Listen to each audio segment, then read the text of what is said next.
السلام علیکم ورحمۃ اللہ وبرکاتہ۔ محترم سامعین، خواتین حضرات، اجالا چاندنی امید اسلامی چینل سے میں آپ کی خدمت میں پھر ویڈیو لے کر حاضر ہوا ہوں۔ ماہ رمضان المبارک کے حوالے سے اور اس میں رکھے جانے والے روزوں کے حوالے سے چند گزارشات آپ کی خدمت میں پیش کرنا چاہتا ہوں۔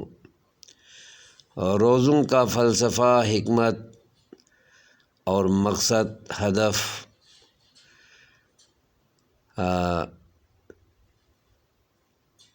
انسان کی زندگی میں تقوی، پرہیزگاری، اللہ کا خوف، خشیت الہی پیدا کر کے دوزخ سے خلاصی اور جنت میں داخلہ حاصل کرنا ہے۔ اس بنیاد پر وہی مسلمان ان روزوں کی پابندی کرتے ہیں جو بڑے خوش نصیب ہیں، با نصیب ہیں، اور وہی لوگ اس روزے سے محروم ہوتے ہیں اور روزوں کو چھوڑتے ہیں جو بد نصیب ہیں، کیونکہ تقوی اور پرہیزگاری کو وہی لوگ اپناتے ہیں جو اللہ تعالیٰ کے احکامات کو سر آنکھوں پہ رکھتے ہیں اور ہر وقت اللہ رسول کی اطاعت کے لیے تیار رہتے ہیں۔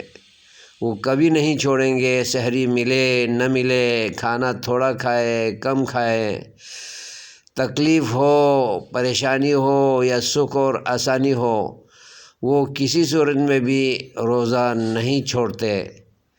لیکن جن لوگوں میں تقوی نہیں، پرہیزگاری نہیں، اللہ کا خوف نہیں، اللہ کا ڈر نہیں، ان کے لیے روزہ رکھنا ایسے ہے جیسے کہ کسی کے سر پر